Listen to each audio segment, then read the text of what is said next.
Bonjour à tous ceux que j'ai pas pu saluer, que j'ai peut-être pas vu jusque-là. Vous savez, je suis pas comme ma maman. J'étais convaincu qu'elle avait les yeux derrière la tête là. Il n'y avait rien qui lui échappait. Mais je suis pas comme ça. Mais je suis content de voir la salle quasiment pleine ce matin, de voir et d'entendre les louanges qui ont été chantées tout à l'heure. Ça m'a fait vraiment de bien. Nous allons retourner ce matin dans le livre de la Genèse, qui est un des livres les plus faciles à trouver dans la parole de Dieu, parce que c'est le premier. Et la dernière fois, eh bien, nous avons remarqué ces 6 jours où Dieu s'est mis vraiment en activité incroyable. Il a déployé toutes ses forces pour créer tout ce que nous observons aujourd'hui, que nous appelons ça l'univers, ou comme dans le texte de la Bible, les cieux et la terre. Il a tout fait. Il a tout fait pour la gloire de son nom, par sa puissance. Parce qu'à travers sa création, nous découvrons un Dieu qui est tout-puissant, qui est infiniment sage et intelligent. Vous savez, j'ai entendu un petit reportage cette semaine par rapport à, je ne sais même plus ce que c'était, le nom un peu technique. On a parlé de quelque chose dans nos cellules à chacun. Alors, ils ont appelé ça un bonhomme de neige. Alors, pourquoi bonhomme de neige? Je n'en sais rien du tout. Ils ne savent même pas ce que ça fait. Ils ont un peu dans l'esprit que ce petit bonhomme de neige, peut-être c'est quelque chose un peu dans cette forme, aide à éliminer tous les toxins qui sont dans notre corps. Si c'est le cas, c'est formidable. Mais vous savez, dans les moindres petits détails, Dieu s'est occupé de nous. Il nous a créés avec un corps qui est formidable. Mais nous sommes loin, loin, loin de comprendre ce qu'il avait dans son esprit et que par sa parole, il a créé les cieux et la terre. 6 jours d'intense activité de sa part, suivi de, comme nous le verrons aujourd'hui, un jour de repos. Ce n'est pas qu'il était fatigué. Moi, j'aurais été fatigué à sa place, hein, si c'était moi. Hier, nous sommes venus, quelques hommes de l'église, pour travailler, quelques-uns à l'intérieur, quelques-uns à l'extérieur. Roland et moi, nous étions dehors. Heureusement, il était là, il est plus jeune que moi. Hein. Et j'ai entendu Roland me dire, et même Nicolas me dire, Richard, on n'est pas des forcenés. Hein. Si tu as besoin de te reposer, faites-le. Oh, j'étais fatigué. C'est formidable de savoir que nous avons un Dieu qui ne se fatigue pas. Moi, je suis content quand je peux aller au lit et faire même un peu une grasse matinée des fois. J'en ai besoin. Mais lui, il ne sommeille ni ne dort. Il est toujours en pleine forme. C'est formidable, notre Dieu. Mais il s'est reposé dans le sens que il a observé tout ce qu'il avait créé. C'était exactement ce qu'il a voulu. Ça marchait à la perfection. Il ne restait plus rien à faire. Alors, qu'a-t-il fait? Il s'est arrêté. Il a dit, ça c'est bon. Je le laisse là. Je me repose là. Et puis, la suite de chapitre 2, c'est en quelque sorte un genre de reprise de l'histoire de la création. Ce n'est pas un deuxième récit de création. Il revient sur certains détails qu'il avait déjà évoqués dans le premier chapitre, mais cette fois-ci, pour nous convaincre, pour nous montrer à quel point il fait attention à notre bien-être à nous, des hommes, des femmes. Nous avons un Dieu comme ça. Parce que c'est une chose de mettre les choses en marche, c'est une autre chose que suivre la chose en marche et d'assurer que tout va bien. Et c'est ce que Dieu fait pour nous. Alors, j'aimerais vous convaincre de quelque chose ce matin dont je suis moi-même convaincu. mais je pense que vous l'êtes aussi. Ce sera donc un petit rappel que nous sommes bien, mais nous sommes vraiment bien entre les mains de notre Dieu qui est souverain. Il prend bien soin de nous.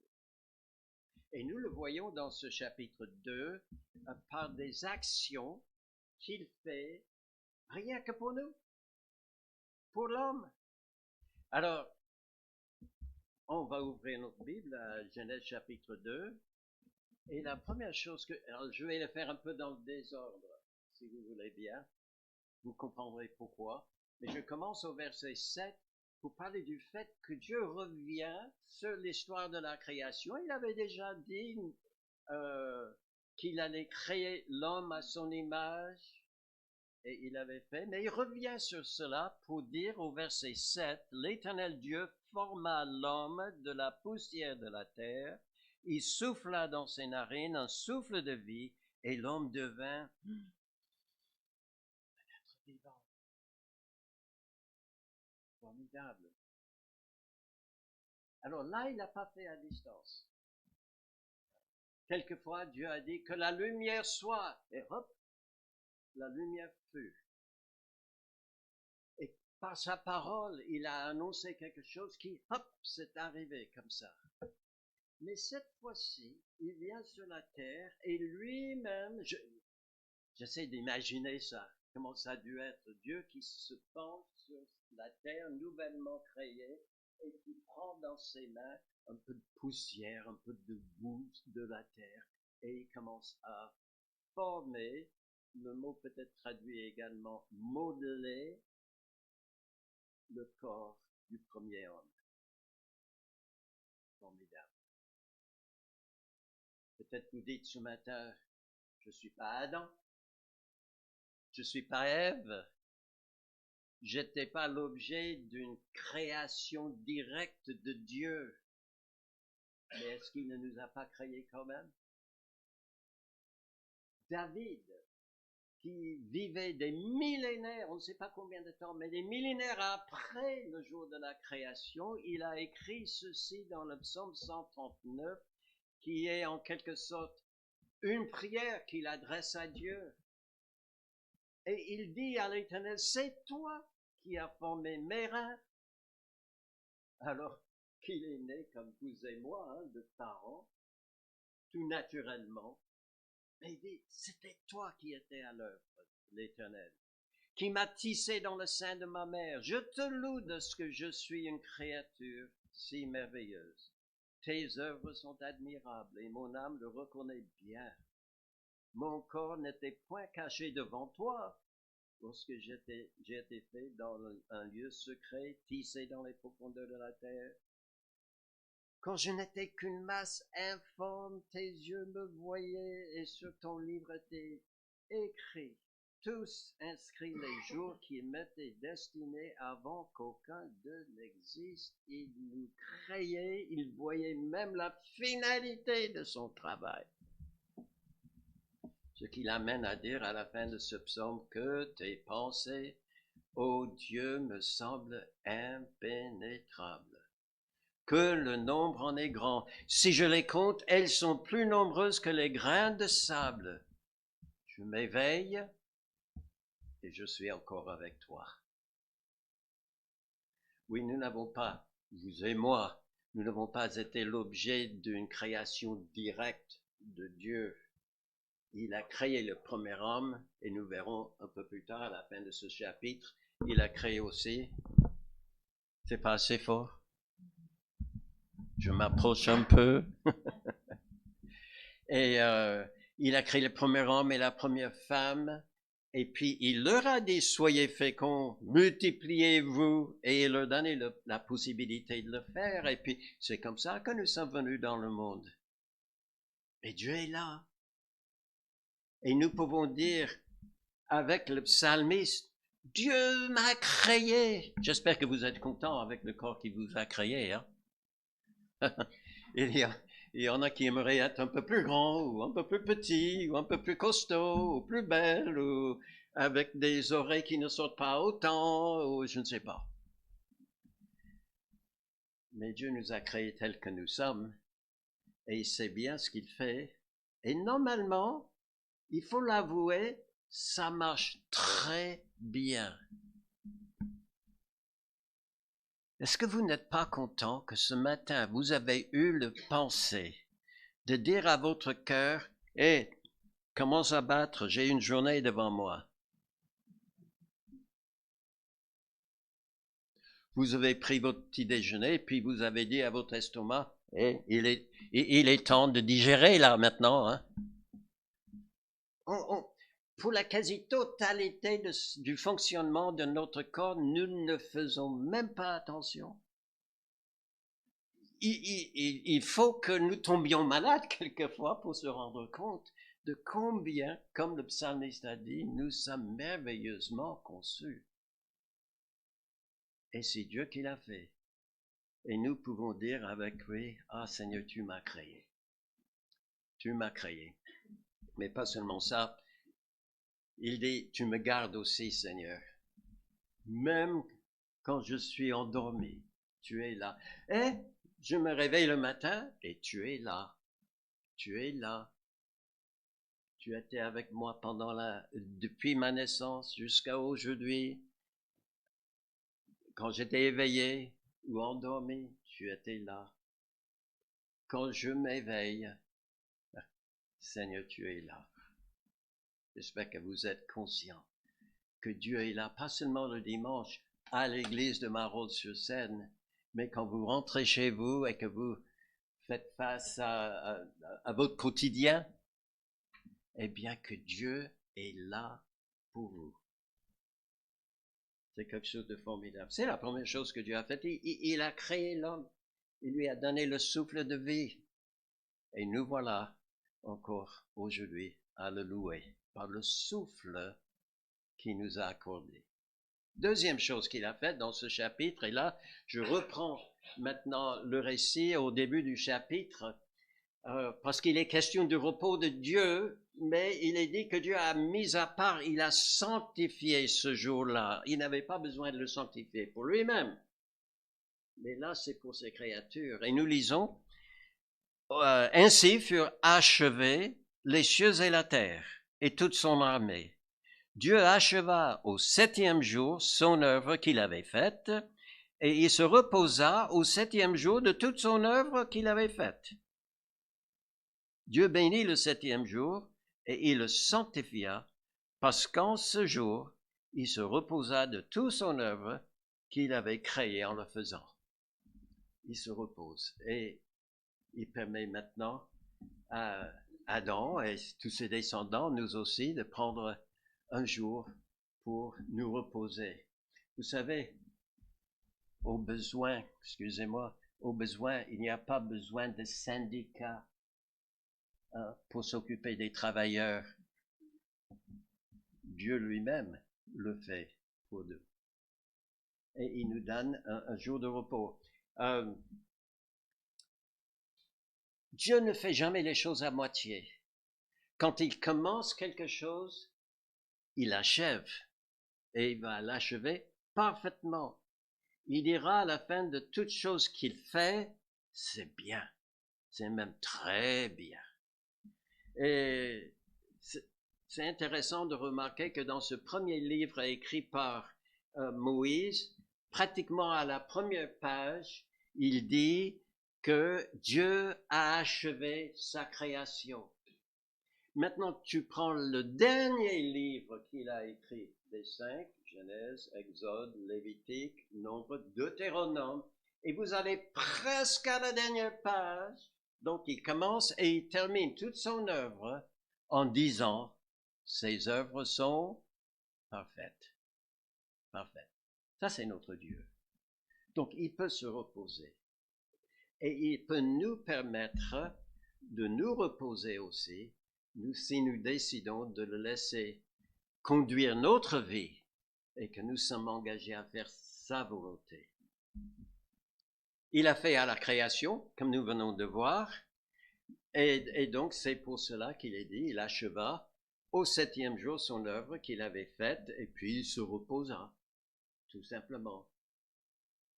Mais ça, doit nous faire penser à une autre création qu'il a faite. Parce que dans le Nouveau Testament, Jésus-Christ avait dit à Nicodème, il faut que vous naissiez de nouveau. Et dans un autre passage, l'apôtre Paul dit que si nous sommes en Christ, nous sommes de nouvelles créatures. Dieu a une deuxième œuvre de création. C'est ce que nous appelons le salut. C'est encore son œuvre. Est-ce que vous pensez qu'il a achevé? Est-ce que vous pensez que Dieu s'est reposé d'avoir terminé ce travail de salut? Eh bien, dans Jean chapitre 17, voilà ce que le Fils dit quelques heures avant la fin de sa vie. Hein. Il va être crucifié dans quelques heures.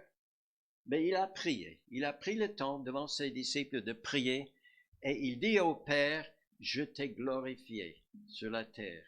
J'ai achevé l'œuvre que tu m'as donné à faire. J'ai achevé. Et dans un autre texte du Nouveau Testament, il est dit qu'ayant fait la purification des péchés, il s'est assis à la droite de la majesté divine dans les lieux très hauts. Dieu a reçu son Fils et l'a invité à s'asseoir avec lui sur son trône. Le Père, dans son œuvre de création, s'est reposé de son œuvre parce que c'était parfaitement achevé. Le Fils, une fois qu'il a terminé sa vie sur terre, est remonté. Et qu'a-t-il fait? Il s'est mis à côté de son Père. Et l'œuvre de l'un, l'œuvre de l'autre est parfaitement achevée. Nous n'avons donc pas à travailler pour notre salut. Le travail est déjà fait. C'est Jésus-Christ qui l'a achevé. C'est pas nous qui devons faire quelque chose pour notre salut.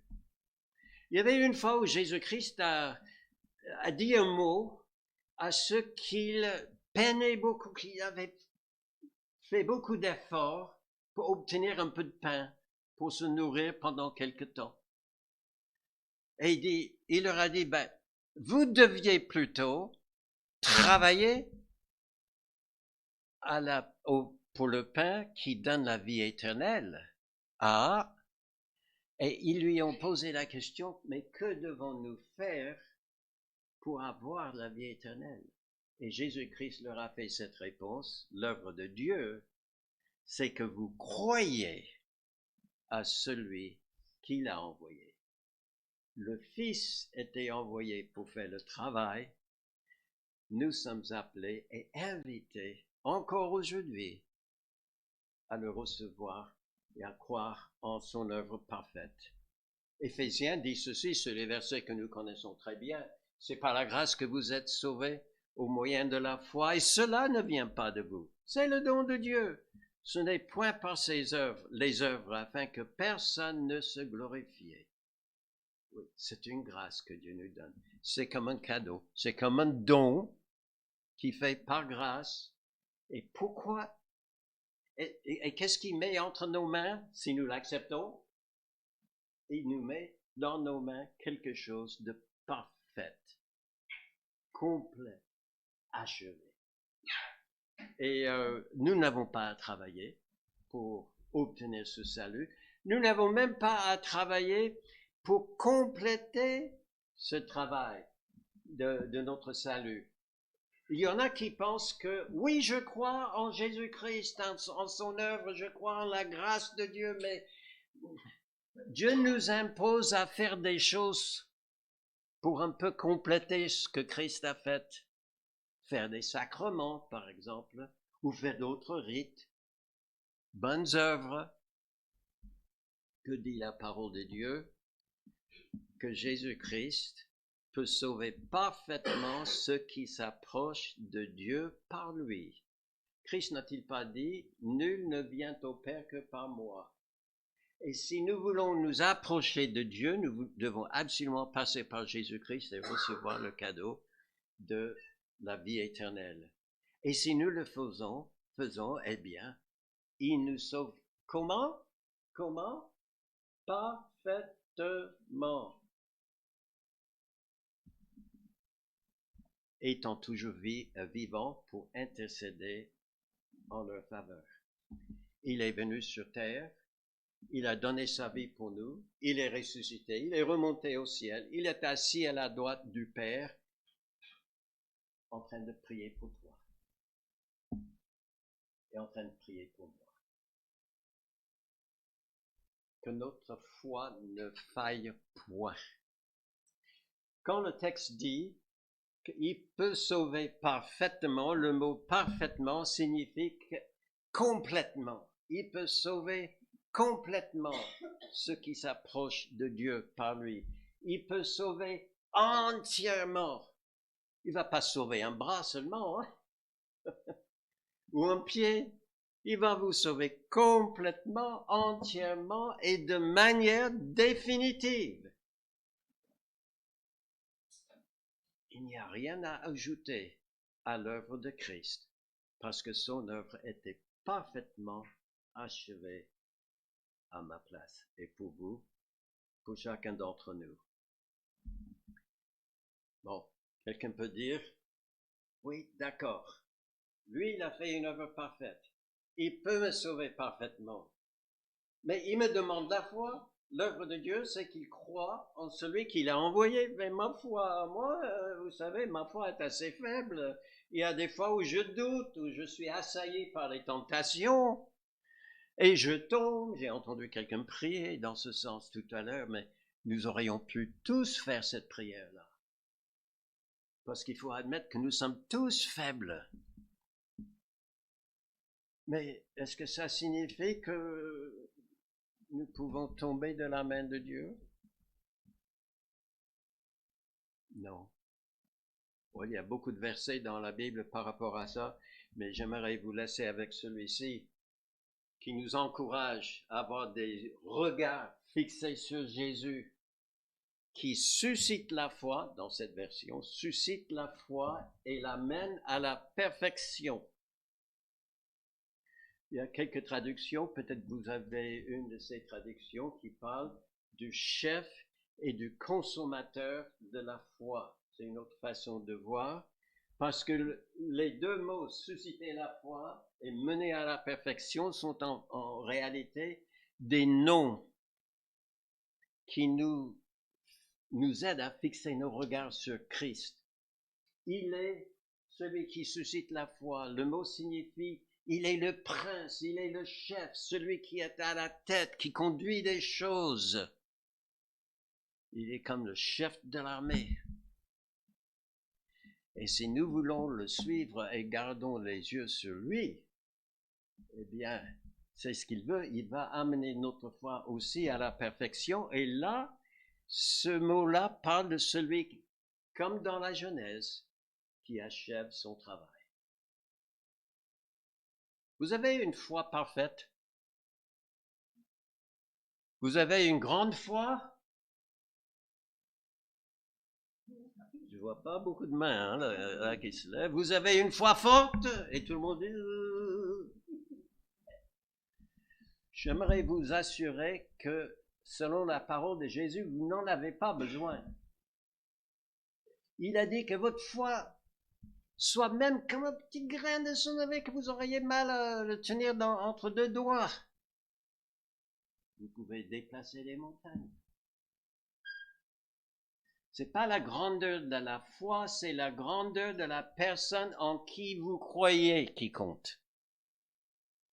C'est pas vous qui êtes fort, c'est lui qui est fort et qui vous tient dans ses mains. Alors, que pouvons-nous faire? Entrer dans son repos, nous reposer, respirer un peu et tout simplement dire merci Seigneur. Tu as tout accompli sur la croix pour moi, tout pour mon salut. Mais tu t'es pas arrêté de penser à moi parce que tu intercèdes aujourd'hui et tous les jours pour moi. Ainsi je peux me reposer en toi. Oh, combien sont belles les paroles que Jésus a dit à ses disciples quand il a dit « Venez à moi, Vous êtes fatigué, chargé. Vous vous êtes imposé plein d'idées. Il faut que je fasse ça, ça et ça pour être sauvé. Ou peut-être quelqu'un d'autre vous a mis ça dans l'esprit. Vous êtes fatigué d'essayer de gagner votre salut. Et dis-moi, je vous donnerai quoi? De repos. Du repos. Reposez-vous en Jésus-Christ. Et puis, encore dans l'Épître aux Hébreux, il est dit, il y a donc un repos de sabbat. Le mot sabbat que nous rencontrons dans la Bible et que nous entendons quelquefois quand nous pensons à la religion juive, parce qu'ils célèbrent le sabbat. Le sabbat, c'est le 7e jour et le mot sabbat signifie repos. Il y a un repos de sabbat réservé pour toi, pour moi, pour chacun du peuple de Dieu. Car celui qui entre dans le repos de Dieu se repose de ses œuvres, comme Dieu s'est reposé des siens. Peut-être vous êtes un peu, vous avez été à quelques moments agité, troublé. Vous vous êtes posé la question, est-ce que je suis réellement en Christ? Est-ce que j'ai vraiment ce salut? Est-ce que je ne peux pas perdre ce salut? Dites bien à votre âme ce moment, ce que le psalmiste a dit. Mon âme, retourne à ton repos, car l'Éternel t'a fait du bien.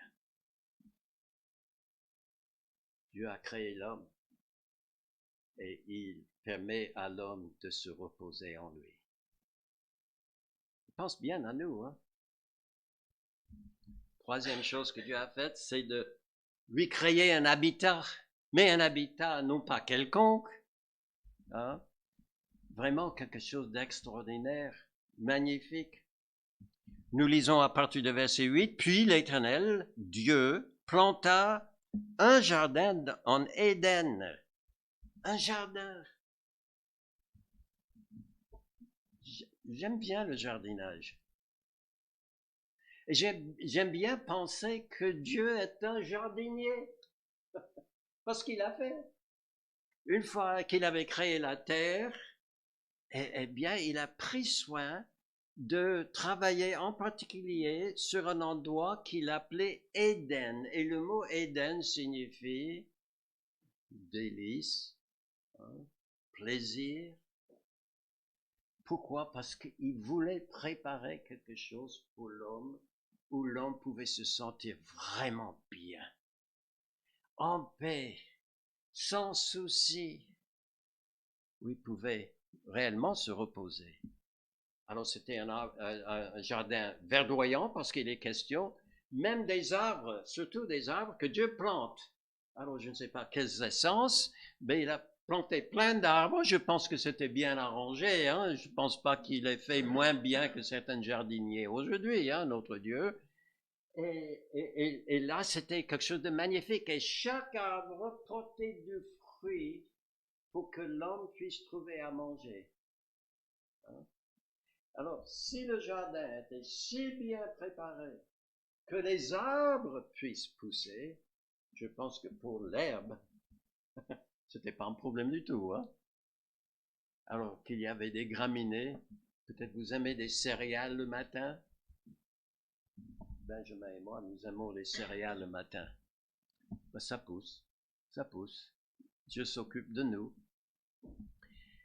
Il y avait de l'eau en abondance aussi. Nous ne lirons pas tous les versets ici, mais il est question d'un fleuve qui jaillit du milieu de ce jardin. Ça a dû être quelque chose de très grand. Il y avait de l'eau en abondance pour arroser toutes les plantes et pour le bien de l'homme. Hein? Ça fait du bien, hein, de pouvoir se baigner, se laver la figure, de boire. Ben, c'est essentiel à la vie, hein, l'eau, pour les plantes et pour nous. Et c'était tellement grand que ça s'est divisé en 4 branches à la sortie du jardin pour faire 4 grandes rivières. Nous ne connaissons pas tous les noms ici qui sont donnés. On connaît l'Euphrate qui est mentionné. Il y a un deuxième, le Hiddekel, qui est très probablement le Tigre et l'Euphrate, qui coule encore aujourd'hui, hein, parce que le Tigre est celui qui est à l'orient de la Syrie, Lévi. Donc ces deux-là, on connaît. Les deux autres, c'est un peu compliqué parce que après la création, il est venu un temps où il y a eu un grand déluge et où la surface de la terre a été presque comme complètement remodelée par la force des eaux et l'œuvre de Dieu. Et sans doute, la surface de la terre aujourd'hui n'est pas tout à fait comme c'était au début. Mais il y avait de l'eau. Un des rivières, un des fleuves des 4 porte un nom qui signifie abondance.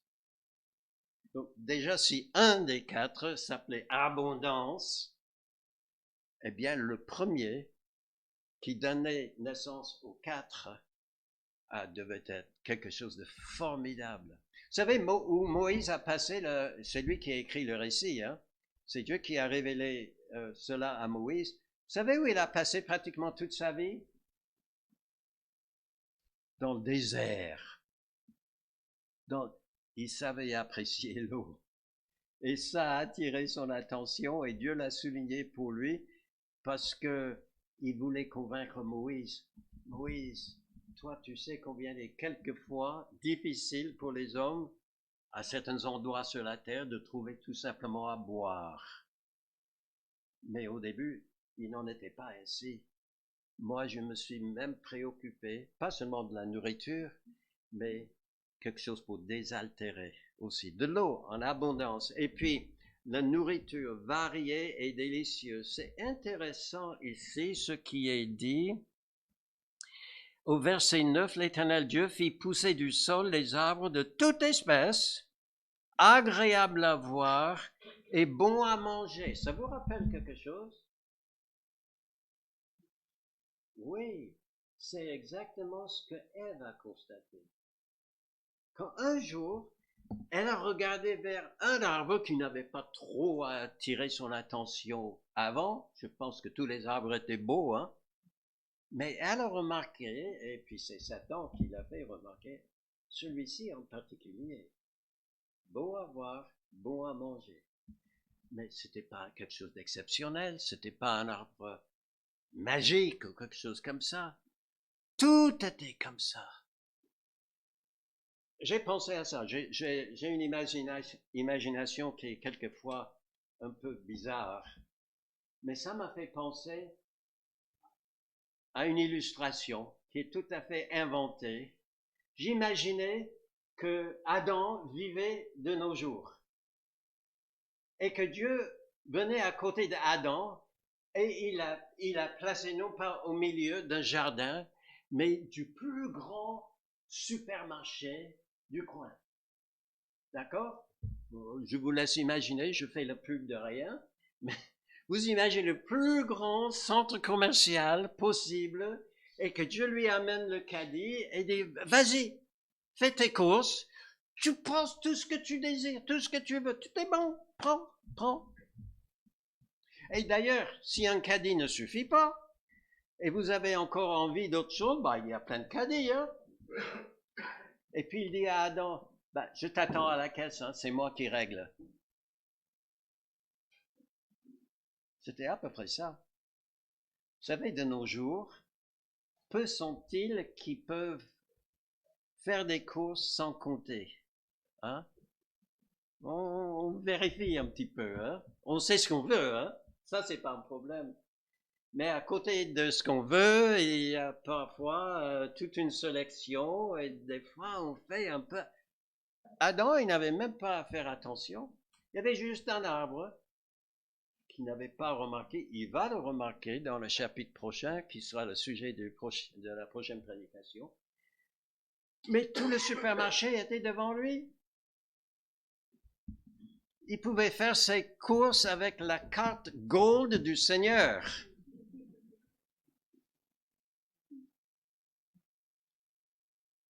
Manifestement, quelque chose est arrivé entre-temps. Et nous n'avons pas les mêmes possibilités aujourd'hui. Mais ça nous montre le cœur de Dieu qui veille sur ses enfants, qui veut leur faire du bien. Puis il y avait une dernière chose qui est, il a comblé la solitude. Il a dit dans le verset 18 que Dieu a remarqué que c'était pas bien que l'homme soit seul. Alors, qu'est-ce qu'il a fait? Bah, je sais ce qu'il a fait. Vous le savez aussi. Il a créé une femme. Non. En tout cas, pas en premier lieu. C'est un peu curieux. On se demande même pourquoi. Mais la première chose qu'il a faite pour lui, c'était de lui donner du travail. Il est dit dans le texte qu'il a amené devant lui plein des animaux des champs, des oiseaux, etc., bétail, pour voir comment il allait les appeler. Toi, tu es vache. Toi, tu es cheval, chien, chèvre, mouton, etc., etc. On se demande, c'est assez bizarre. Il a dit, c'est pas bien que l'homme soit seul, et puis il lui donne ce travail. Pourquoi? C'est peut-être pour occuper son esprit et lui faire oublier le chagrin qu'il a d'être tout seul. Bien, il y a la vache et le taureau, ils sont deux. Je suis tout seul. C'est triste. Vous savez, il n'est jamais dit dans le texte que Adam était triste. Il n'avait jamais connu de femme. Pour lui, il avait tout le jardin à lui pour le moment, au début. Et le Seigneur était là avec lui et c'était suffisant. Dieu s'occupait de tout. Mais Dieu a vu. Dieu a vu. Peut-être il lui a donné ce travail. Et le travail peut faire ça, hein, quelquefois. Cette semaine, j'ai eu un coup de téléphone de quelqu'un qui me demandait conseil, qui disait tout au début, ah, j'ai passé des semaines et des mois en déprime. Et pourtant, c'est une femme qui était souvent très, très active, même dans son église locale. Alors, j'ai commencé à lui poser des questions, mais as-tu abandonné l'église? Tu fréquentes toujours l'église? Oui. Est-ce que tu travailles toujours comme dans le service que tu avais rendu jusque-là? Oui. Il dit très bien. Très bien. Quelquefois, nous oublions des valeurs du travail. Au début, le travail n'était pas une punition pour l'homme, hein? Pas du tout. Ça venait de Dieu. C'était sa grâce. Dieu sait que c'est bien aussi qu'on travaille. C'était peut-être aussi pour faire constater qu'il était unique, créé à l'image de Dieu. Regardons tous les animaux qui défilaient devant lui, il n'a pas trouvé un Adam bis. Ah, à toi tu me ressembles. Toi aussi tu es créé à l'image de Dieu. Non, il n'y avait que lui. Peut-être ça a créé un peu un nouveau regard dans l'esprit d'Adam, mais peut-être aussi Dieu lui a demandé de le faire pour remarquer l'attention que Dieu allait prêter à ses besoins sociaux, spirituels, affectifs. Est-ce que vous savez que Dieu s'occupe, il pense à tout, toutes ces choses-là. On a parlé de son corps, son besoin de repos, maintenant le travail, sa nourriture, qu'il ait suffisamment à boire, etc.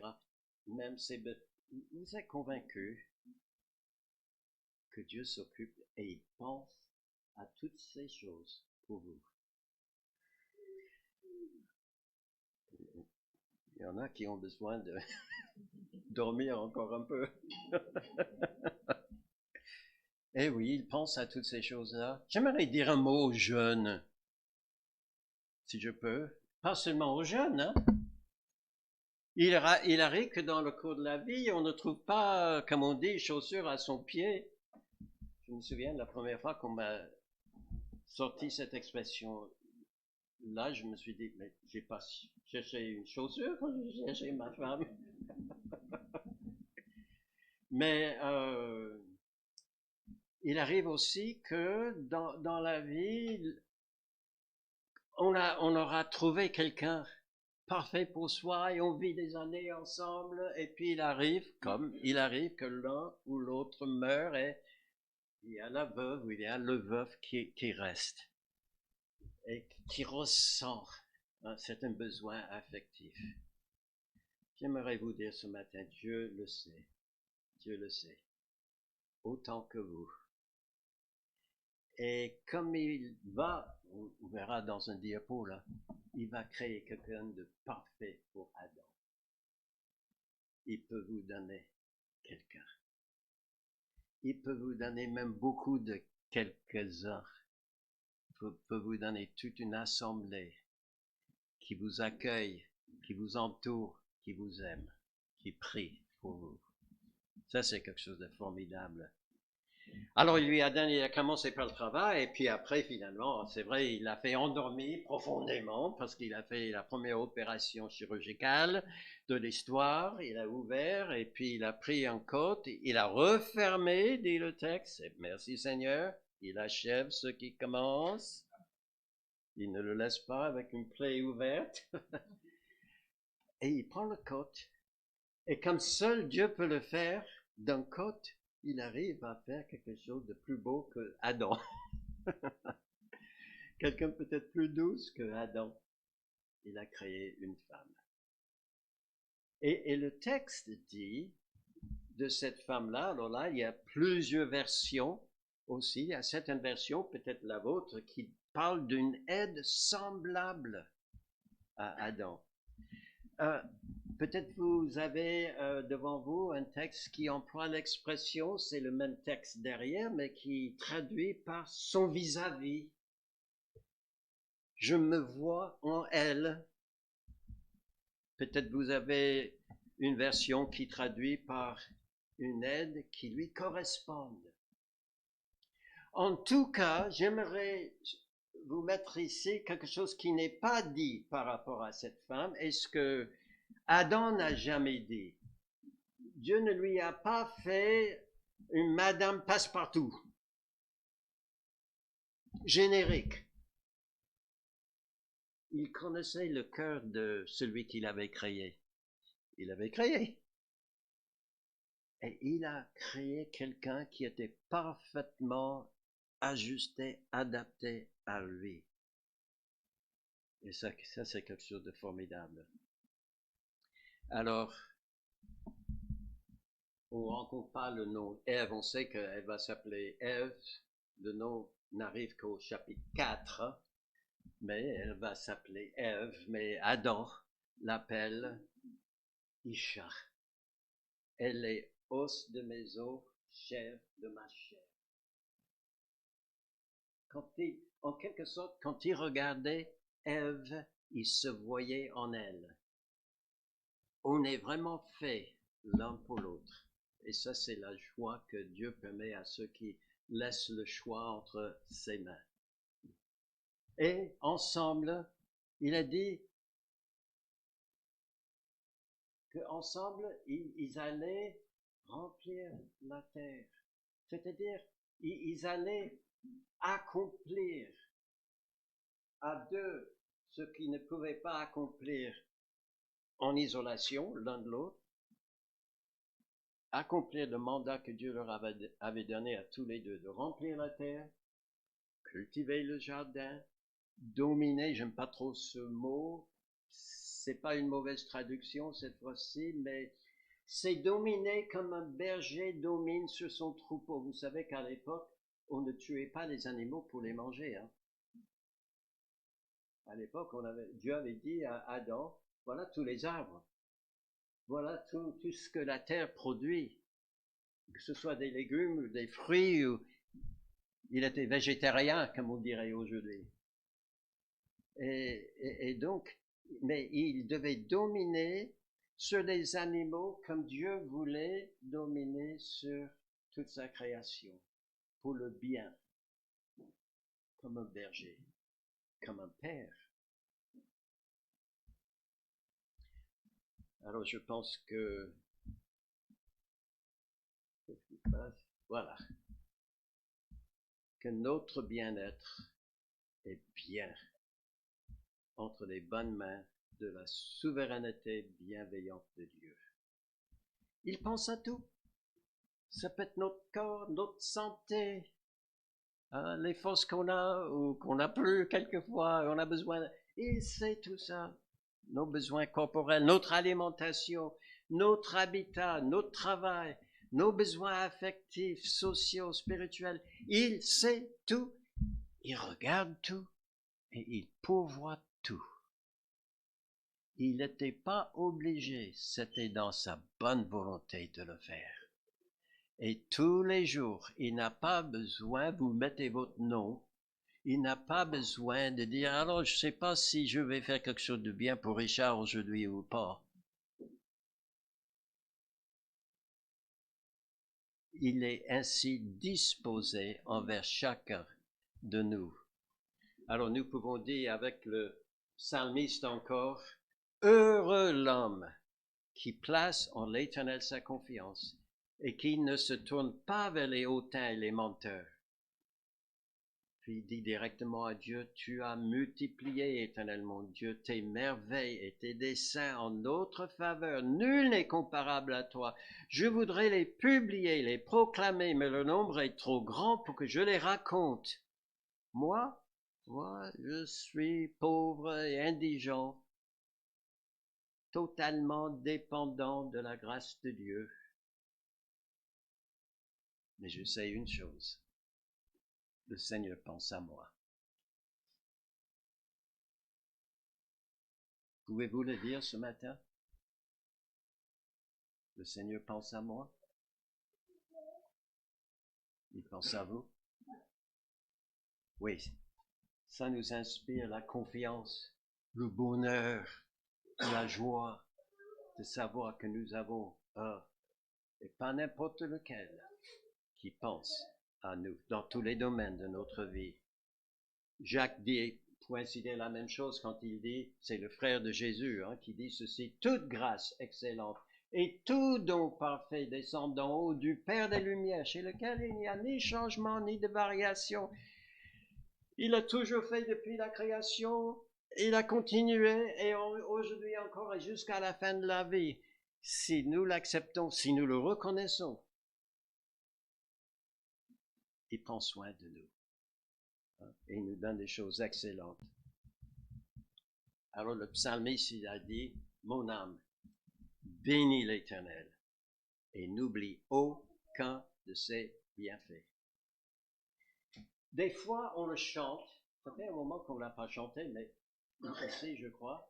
Mais compte les bienfaits de Dieu, mets-les tous devant. Vous connaissez ce chant? Oui, oui. Mais vous l'avez jamais fait? Vous n'avez jamais essayé de faire ça? On le chante, hein? Compte les bienfaits. Mais Richard, compte alors. Compte. Alors le psalmiste, il dit que j'oublie aucun de ses bienfaits. Alors il dresse sa liste. Vous voulez la voir? Très rapidement, juste pour terminer. Il pardonne toutes les iniquités. Il guérit les maladies. Il délivre de la mort. Il couronne de bonté et de miséricorde qui sont plus élevées que le ciel. Et sans fin, sa miséricorde. Dans la vieillesse, merci Seigneur pour ce verset, dans la vieillesse, il rassasie de bien. C'est à peu près la moitié de la liste, mais tu peux prendre 2 photos si tu veux. Il rassasie de bien. Vous savez, c'est quand la vieillesse arrive que souvent on se demande qu'est-ce que la retraite va représenter pour moi. J'aurai peut-être moins pour vivre qu'avant. Ah, j'ai quelqu'un qui pense à moi. Il fait rajeunir même comme l'aigle. Je ne suis pas encore arrivé là, hein, mais il peut nous faire ajeunir, nous donner de la force pour continuer ou avancer. Il fait justice et droit. Il abonde en compassion, étant lent à la colère. Il ne nous punit pas selon nos iniquités. Il éloigne de nous nos transgressions autant que l'Orient est éloigné de l'Occident. Quelqu'un a dit, c'est une belle image là, parce que s'il avait dit du nord et sud, vous pouvez commencer au pôle nord et vous arrivez à un moment donné et vous savez que vous êtes au pôle sud. Mais quand vous tournez est en ouest, à quel moment est-ce que vous arrivez à l'Orient? Ben, vous continuez à vous diriger vers l'est, vers l'est, vers l'est, vers l'est. C'est sans fin. Autant Dieu éloigne de nous nos transgressions. Il nous traite comme ses enfants. Il tient compte de nos faiblesses. À vous de terminer la liste maintenant. D'accord? Compte les bienfaits de Dieu. Vous savez comment il a terminé ce psaume? Il a commencé en disant, oh mon âme, n'oublie rien, mais rien de tous les biens que Dieu prépare pour ceux qui croient en lui. Et il termine en disant 3 fois, bénissez l'Éternel, bénissez l'Éternel, bénissez l'Éternel. On est entre de bonnes mains quand on est entre ses mains bienveillantes et souveraines. Eh bien oui, bénissons l'Éternel. J'ai mis ça et après je me suis dit, bénissons l'Éternel, ça c'est pour peut-être des choses qu'il a déjà faites pour nous. Alors, ça nous inspire, hein? Oui, je ne vais pas oublier ce qu'il a fait. Je vais le bénir. Aimons-le, c'est le présent, parce qu'il ne nous abandonne pas. Il continue à penser à nous, à réfléchir à nous. Faisons-lui confiance. Ça, c'est l'avenir. Notre passé, notre présent, notre avenir est entre ses mains. Et on ne peut être mieux qu'entre les mains d'un Dieu souverain. Il se charge de notre bien-être, que ce soit dans le quotidien, que ce soit dans l'éternité. Est-ce que vous avez découvert ce Dieu-là? Est-ce que vous avez mis votre foi, votre confiance en lui, en son Fils Jésus? Il prend tellement de choses en charge pour nous qu'il a même, quand il fallait, qu'il n'y avait rien d'autre à faire, il était prêt à sacrifier son propre Fils unique. Parce que moi, pécheur que je suis, j'en avais besoin. Et Dieu achève son œuvre. Il ne voulait laisser rien inachevé. Il a envoyé son Fils. Son Fils est mort pour moi. Eh bien, qu'il soit le sujet de nos louanges et celui en qui nous mettons toute notre confiance. Prions. Notre Dieu, merci ce matin pour toutes ces bonnes choses que tu fais pour nous. Nous avons parlé de certaines choses qui sont matérielles, mais il y en a aussi qui sont spirituelles, qui relèvent du cœur. Vraiment, on a pensé même aux choses passées, présentes, futures, jusque dans l'éternité. Et c'est vrai que tu t'occupes de tout. Seigneur, j'aimerais te demander que s'il y a quelqu'un présent ce matin, peut-être il a entendu plusieurs de ces choses déjà, a entendu que Christ est mort pour lui, mais jusque-là n'a pas encore dit oui, je mets ma confiance en ce Dieu-là. Qu'il le fasse aujourd'hui au nom de Jésus-Christ. Amen. Je pense que nous avons une promesse, peut-être quelques annonces.